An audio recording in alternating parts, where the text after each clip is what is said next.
was out there, let's say a month at the max, and came back, he still was there. He was there for a long time. Like, I don't remember what he did, but he was there for a while. And then like he transferred a few weeks before me, and he never told me where he was going. And then when I got to Tracy, that's ahead of the story. But when I got to Tracy, there he was. And so we ran into each other again. Yeah, I think Joe went to Corcoran from there, and then he came to Tracy. But oh, that's right, he did go to Corcoran. Yeah. So what happened there in the Chucky's house? You get in trouble? You program? Yeah. What's going on there? Well, I was trying to steal food from one of those cops that he wanted to save the planet, and he caught me with a couple pieces of lunch meat. That horrible fake ham bologna lunch meat. I had a little sack of it, maybe 8 pieces, and he was all, asking me stupid question. Well, what's this? And I'm like, what's it look like? Because I had a horrible attitude, and he's, oh, you think you're a tough guy, huh? And I did, to him, because he was treating me like shit. I mean, I didn't go around treating anybody else like I was a tough guy, but so then I went to the lieutenant's office, and they wanted to ask me stupid questions. That guy was a jackass too, and I got into it with the lieutenant. So I got myself a bunch of 115s and got put in the hole, and sat in there with a suspended shoe because I attacked the lieutenant. I ended up with a 6-month suspended shoe, and I sat in the hole for a while, and then I got my paperwork saying I was going to DVI, and I didn't know what that meant. And when the dude said it was Tracy, for however I knew what Tracy meant, I was scared to death. And this guy was a violator from San Diego, a little short dude. And I said, dude, am I going to die there? And he said, no, you'll be all right. It's not like it used to be in the early 80s. It's mellow. Yeah. And you'll be all right. And again, he reiterated the same thing. Don't get caught up in drugs, and don't drink wine. And there was a lot of cool people in there that if you wanted to program, you could figure out how to program. And if you wanted to be a jackass, well, go ahead. When you were at Chuckawalla, did you see any violence there? Was it kind of mellow, or was there violence, fighting? It was mellow. There was a lot of dickhead cops, and so a lot of people were getting into it with cops. There was no there was no violence. There was more violence in the hole when they'd go to yard, they'd set people up, put Pisas on the yard with Southsiders, and they were still trying to figure. That was in the beginning of the Pisa era, and there was issues on the yard in the hole, but not on the main line. Yeah, everybody was programming. So they told you going to Tracy, and you asked somebody about it.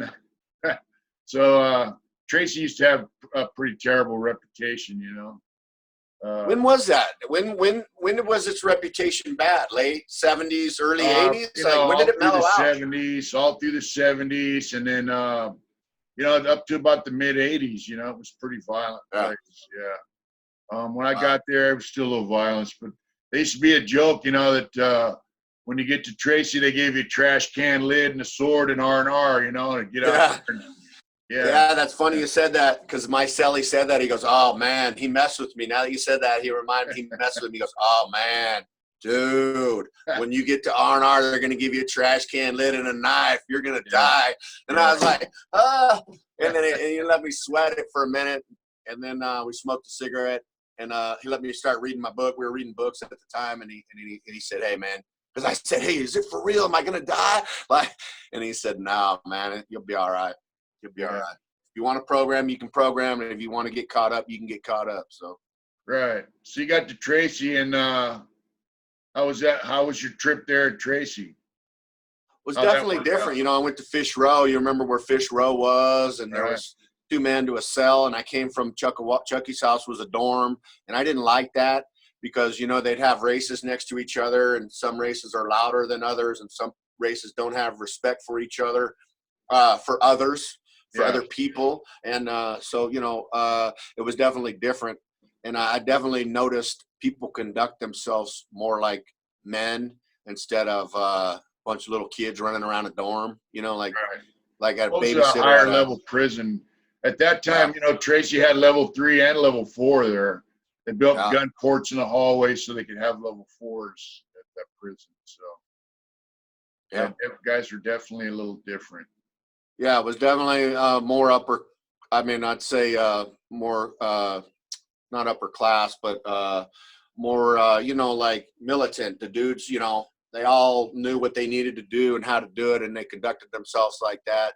Yeah. And there was etiquette, you know what I mean? Someone schooled me real quick, like you put the salt on top of the pepper, and you can't put the pepper on top of the salt because white was superior to the black. And, you know, they gave you all that game, you know. It was just silly stuff, you know, but, I mean, that's just the way it was. Someone told you how it was, you know. Yeah. Yeah.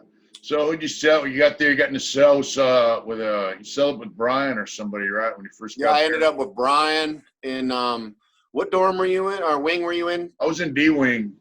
D. Yeah. So we were in C wing up on the top tier with Brian. And again, I was scared, and I signed up to go to school on Fish Row. And he said, hey, man, if anybody messes with you, you let me know, and we'll take care of it, you know. And he gave me that talk, like, hey, don't be messing with people. Don't be getting in debt to people, like meaning borrow tobacco, you know, don't get into debt. And Right. I wasn't doing drugs, and I had no interest to do drugs. I was definitely scared, and he was doing a life sentence at the time. And he introduced me to you. Right. Because he took me out the first time or two to the yard, or he told me what to do because he had a job. So yeah. You know, guys don't understand, you know, like going into debt, like you said, bar soap or a cigarette. I mean, I've seen guys stabbed up over a pack of cigarettes. So, I mean, you know, people take that real serious in there, you know. Yeah. And some people Well, out it just goes into that.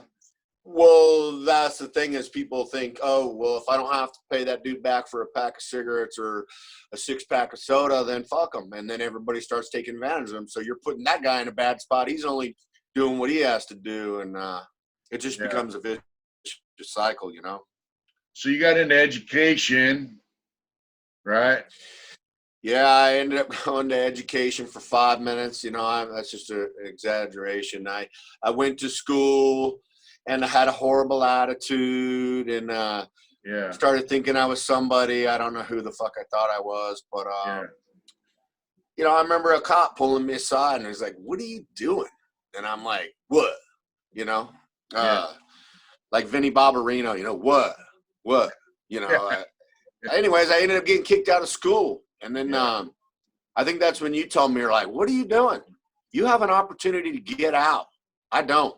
I'm not going to get out. You're going to get out. You need to get a job. You need to program, you know. So now you need to get a job, you know, because I got kicked out of school. And, of course, you weren't impressed. And you'd already been in a while. So you already knew jackasses when you seen it. So, yeah, I went down that road myself, though, you know, so. Yeah. Yeah, I think I had about 11 years in, 12 years in by the time I met you, so. Yeah, because I think you had 12 when I met you and 15 when I left. Yeah. So you got a job working somewhere and then? Yeah, I got a job in the kitchen. You gave me game on that because if you want to eat and you want to get big, you want to gain some weight, you need to get a job in the kitchen. You know, that'd be the best for being a short-termer. You know, because you could get a hustle going, you know, food or stuff like that. So, yeah, I got a job in the kitchen, line serving on days. That's right. And did you ever run into that cop Silva when you worked in there? Yeah, I remember him when I went to Ad Seg in Tracy, and then when we'd come back from the yard, he would search people, and we always knew to get in his line, and he just, you know, it just, I remember him. Yeah. So how'd that kitchen work go? It was good. You know, you were able to eat and get you know, eat more than they were giving you. You know, but I ended up having a run-in with Joe. Yeah. He was in there, and I think I was living with you at the time because I think you told me to move into your cell. Yeah. We'd worked out a deal that you'd liked some of my street tattoos. Yeah. And we'd worked out a deal for you to sleeve me up. And but you said I had to get a job, you know what I mean? And so I got a job in the kitchen. And when I was in there, I think Joel got jealous and he started messing with me. And once I started tattooing on you. Yeah. Well, because you were the best tattooer on the yard for the whites. You know what I mean? Like, Yeah. you were that guy. So, and he wanted to be all hubbed up, and he was getting ready to go home. And so he wanted, he started messing with me, and I was about to take a mop ringer to him, and I'd had it all planned out. I checked it all out, and luckily you got a hold of me, and you were like, "Hey, you need to just stand up to that dude." Yeah. And so I did the next fucking day, because I was very miserable. I think I told you to put your fists up, man, and tell him, "Come on, let's do it." Yeah. Yeah. Yeah. And he backed right down, and he didn't do anything. Yeah.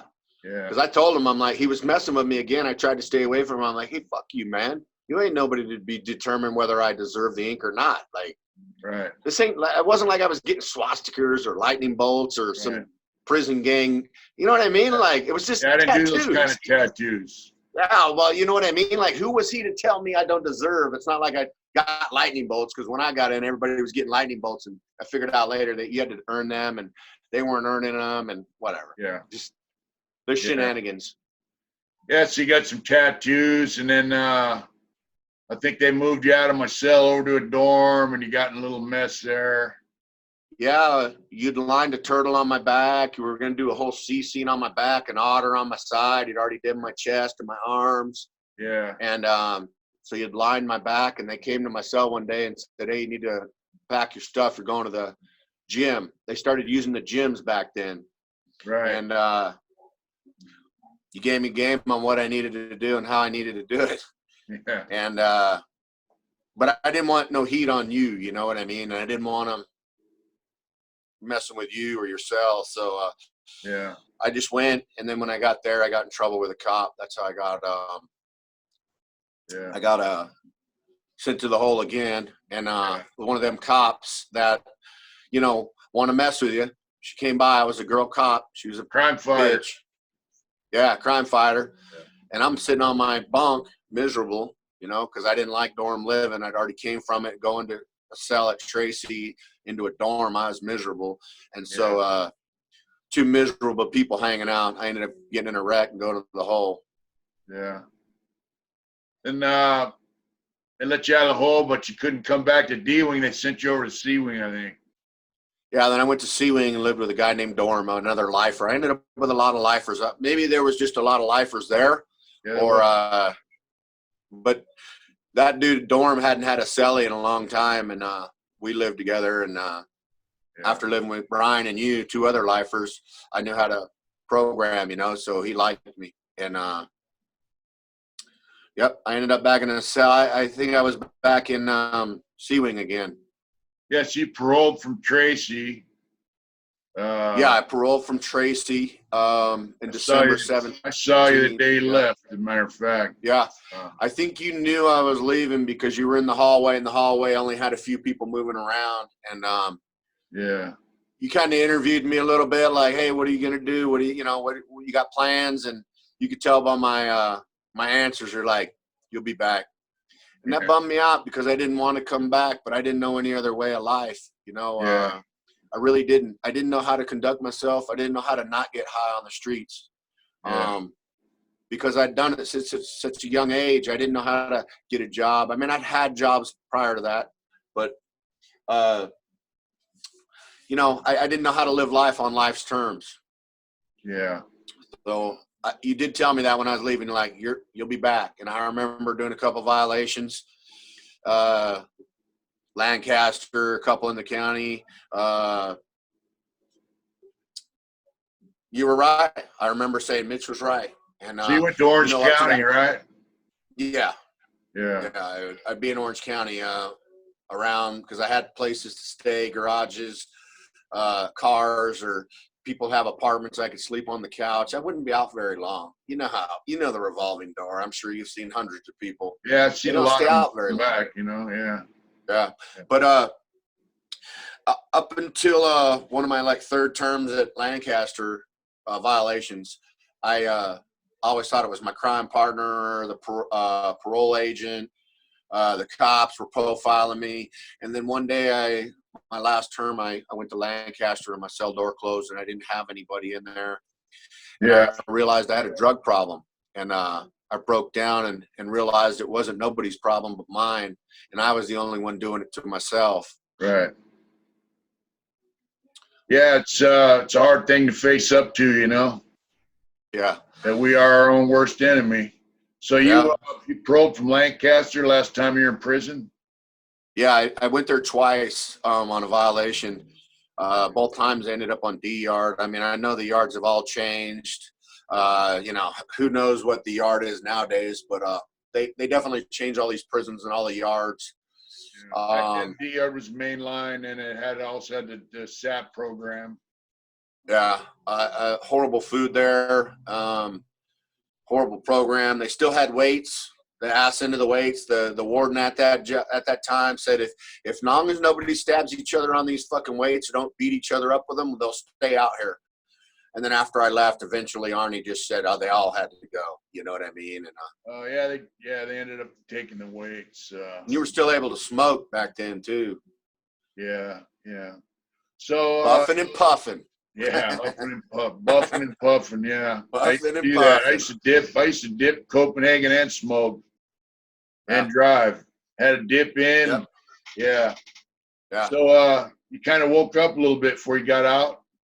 Yeah, there'd been a couple dudes that I hung around a couple of my times of getting out previous to this time. Yeah. And I'd call him up with my gate money. Hey man, I'm going to come down. Let's do this. And he's like, I'm straight as a pillar. And I didn't know what that meant. I imagined a pillared in my mind. I'm like, I don't know what straight as a pillared means, but I got down there and he's like, yeah, man, I ain't getting high. I'm in AA. I'm in the program. Yeah. So it took me 3 years of going in and out and relapsing and of trying to get clean before I got a year clean, So I went back for a couple violations, whether it was in the county or back to the joint. But eventually I was able to get clean. And when I finally got clean after 3 years of going in and out, as you said when I left, thanks for cursing me. I stayed clean for 7 years. And then I stopped going to meetings after 6 years. And what happens when you stop going to meetings is you stop hearing what happens to people that stop going to meetings. So I relapsed. And I've heard that said before in meetings that guys get, they go to meetings and they stop coming and they relapse. And yeah, they relapse because you stop hearing what happens to people that relapse, and yeah. So, and that's what happened to me. And I was fortunate enough. I'd never been able to get clean on the streets. And I was like, I can't play the prison game anymore. I don't want to live like that. I called my friend, excuse me, the one I told you the story about that I grew up in his car. And I called him when I got out one of the times and he said he was straight as a pillar. And I said, hey man, I need to clean up. And he said, well, you can come down to my house. He lived in Dana Point at the time and said, you can come to my house, but if you get high, you got to get out. Right. So I went down there and got clean, and I've been back 14 years. September is my birthday. Yeah, so I've been clean 14 years. Yeah. And, I get all the gifts that come along with it by staying clean. I got a family, and I try to be a productive member. Yeah. Try to be. I remember calling you one time when you were out, and you said you were doing martial arts and you got pulled over. You had the stick in your car that you trained with, and you got arrested for having that stick. Yeah. And I told you, you're on the right track. You're doing everything right. Don't worry about it. Right. And so, yeah, I had a lowrider. My first car, I got my shit together and I bought a 66 Impala and I turned it into a lowrider. And I had just left the gym and I was doing good. I wasn't doing anything. I was clean. And I had a Cali stick because I was training martial arts and jiu-jitsu at the time. Right. And HBPD profiled me, convict, whether I was doing good or not, he profiled me as a convict. And then I had the stick in between my passenger seat. It wasn't there for a weapon. It was just there. I think I trained the night before and he violated me. And I did the right thing and I got the letters from the right people, my training, my senseis, and got letters, and then it all got dropped. You know what I mean? Because when you're doing right, it's just the way it is. When you're doing right by the universe takes care of you. So I didn't get anything of it. I got probation or whatever in whatever the one is informal where you don't have to report. And Right. so I ended up not getting into any trouble. Yeah. And at that time I was welding. I put myself through welding school, traveling all over the United States, welding. Really? Yeah. I went to school at Orange Coast College, OCC, and put myself through welding school and taught myself how to weld. And I got myself a job. And, you know, all those guys that welded, you know what I mean? And I made it, you know. I did good for myself considering the fact, you know, where I'd come from with no education and putting myself through college to learn how to weld, and basically did really good for myself. You like the old saying goes, you pulled yourself up by your bootstraps, man. And you know, it's quite a deal. But it all started you getting clean, right? Yeah, all of it was a higher power, which I choose to call God, and getting clean. I wouldn't have anything I have today or back then because of it, you know. Right. That's just how I choose to call it. You know what I mean? It's simple for me to call it God. So, well, that's one thing about NA, you know, is everyone has their own higher power, and no one's there to judge the next guy on whatever he chooses to be. It's higher power, you know. So yeah, however you want to call God, whether it's Islam or Jewish or whatever, you know, it doesn't matter. No one cares as long as you stay clean today, no matter what, you know. And that's what I like. But since then, I've you know, 2018 Governor Brown made a thing that you could remove all your felonies. So all the now the felonies that you would now go to the county jail for, that you went to prison for in the 80s and 90s, you could have them removed. And so I've had them removed. So I have all my felonies removed off my record. You know, I'm married and I have 2 children. Wow. And I have a career. I'm in a union now. That welding job wasn't in a union, and I realized I needed to get in a union to have retirement, medical, and benefits. And so now I'm a operating engineer, and I run high-rise cranes downtown, and I have a good living for myself, and I'm able to provide for my family. You know, like I said, I'm raising 2 kids, and I have a stay-home wife, and I own a home. And man, I owe it all to God being in my life, you know, in the program of the 12-step program. Well, you know, I've talked to people, you know, in different stations in life, from priests to regular guys. And, you know, the bottom line, like I used to tell guys in art class, they say, oh, you know, you're a great teacher and you're this and that and the other. I said, but you're the one doing the work, you know. You know, your higher power open doors for you. It's up to you to walk through them, you know. And you made a lot of progress in your life, you know, from a punk rock dope fiend living in a car to you know, to being a family man and you know, as a friend of mine once said, from homeboy to homeowner. Yeah, there you go. Yeah, it was funny. You know, I had a mohawk, and I was, you know, I didn't have a year clean, and this guy, he's a known guy. He's in a band. He's clean. He's been clean 36 years, and he used to kind of sponsor me, and he said, hey, man, you shave that mohawk off, and you can have all the things I got, a home and a lowrider. And, you know, I was still wanted to be Mr. Punk Rocker. And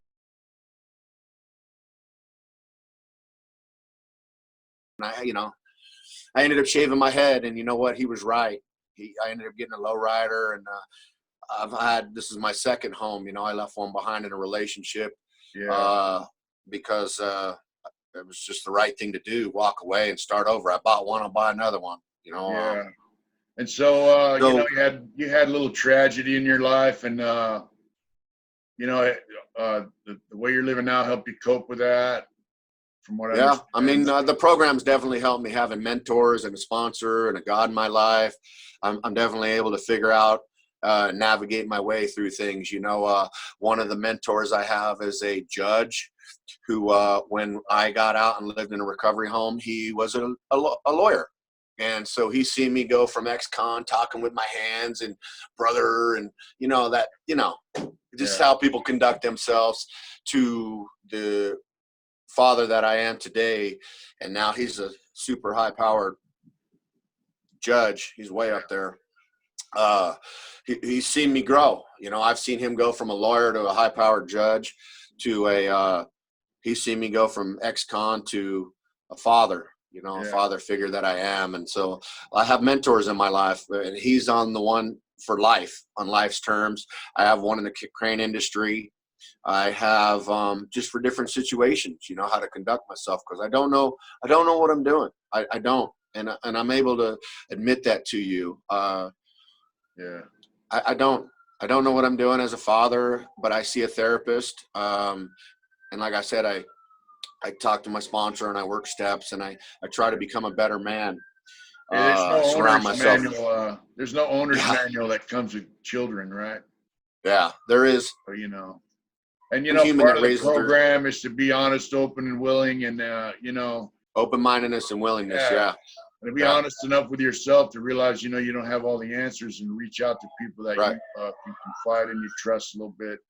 It says a lot about your character, you know, and I think, you know, you did that in prison, you know, even when you were on the wrong track, you reached out to guys like me and like that Chicano cat in the county jail. So now you're reaching out to the right guys, and you know, it's, I'm proud of you, man.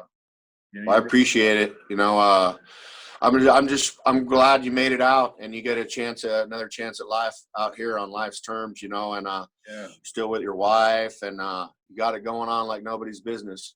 Well, you know, I'm doing it one day at a time too, you know, and I'm not a big time baller, but I'm a big time baller, you know. I mean, life's good. Yeah. You know, I got food in the refrigerator, and I got work to go to tomorrow, and payday was on Friday. So, you know, I'm grateful. I have a wife that loves me and believes in me, and my kids, they love me, and they trust in me to take care of them and keep a roof over their head, you know? Right. Yeah, you've been dropped that responsibility in your lap, and you're doing a good job, man. I just your life's turned full circle, you know, and I'm very proud of you. You know, I definitely didn't want kids in the beginning because I was abused, and I didn't want to abuse my children because I didn't have a role model. Right. But I've definitely done the work. I didn't start having kids till I was 40. Right. And I think I'm ready now to have, you know, my son's 8 and my daughter's 5, and I wouldn't trade any of it in for the world, you know, watching these two little kids grow up. You know, Vincent's been through a lot. When he was 2.5, he got diagnosed with leukemia, and I definitely don't know how to do cancer, but he's 8 now, and he beat it. We did a 3.5-year stint. He did. I just supported him while he went through it. And he made it, and he beat it. And I definitely don't know how to do cancer as a father either. You know, I have a hard enough time being a parent. Right. Learning how to parent because there's no manual, but I just did it one day at a time, 1 minute at a time, you know. And I'm grateful for him that he made it, you know. I love being a parent. I love being a parent more than anything I ever did, but it is definitely the hardest thing I've ever done as well. As you know, you got a daughter, and your wife knows, you know, it's hard. And I think you're a grandparent now, right? Yeah, we got a couple grandkids down there. Grandpa Mitch, man, Papa. Yeah, I got the beard to show it, you know. Yeah. Well, Damien, I want to thank you for coming on the channel and telling your story, man. And like I said, I'm proud of you, and I just hope you can continue moving forward in life, man. And just one day at a time, man. That's all I can do is one day at a time. And you know, hopefully someday we could hug it out. Maybe I'll head up north. I mean, I know everybody's on quarantine now. Yeah. But hopefully at some point I can meet your wife, and you can meet my family, and we can do life out here instead of in there, you know, because we've definitely both grown up. Well, we got plans to go down there, you know, once this virus thing's, you know, under control. Yeah, I'm in Northeast LA. I'm in between Glendale and Pasadena. Yeah. So, I mean, I know you were down here working. So, I mean, I when lived you got down out, there before I moved up to the mountains. So, anything I can do or help anybody, Mitch, you let me know. Anything I can do to help you, you know, as long as you're doing good. And I know it's likewise for me, as long as I'm doing good. Yeah, you know, and like you still go to meetings and stuff, right? So Now we're doing the Zoom. That's how I was able to get the Zoom to do the interview. Is the kids are doing school on Zoom, and then I'm doing meetings. I got a meeting with my sponsor and my grand sponsor tonight at 6:30. We're doing meetings online, and it's a rough time for people to get clean because you can't go to a meeting, but you have to do it online. And I'm sure most dope fiends have sold their devices, so it's a little rough. I can only imagine how tough it is to get clean right now. I'm sure, you run into people in meetings. If they reach out to you, be there for them, so. Yeah, I sponsor people, and I have a sponsor, and so on and so forth. That's how this deal works. You got to give it away to keep it. That's right. Well, you take care of yourself and be safe. Keep your family safe from this stuff, and we'll get through it. I love you, Mitch, and anything I can do for you, let me know anytime, man. I love you too, brother. You take care. All right. Have a good day. All right, brother. Hey,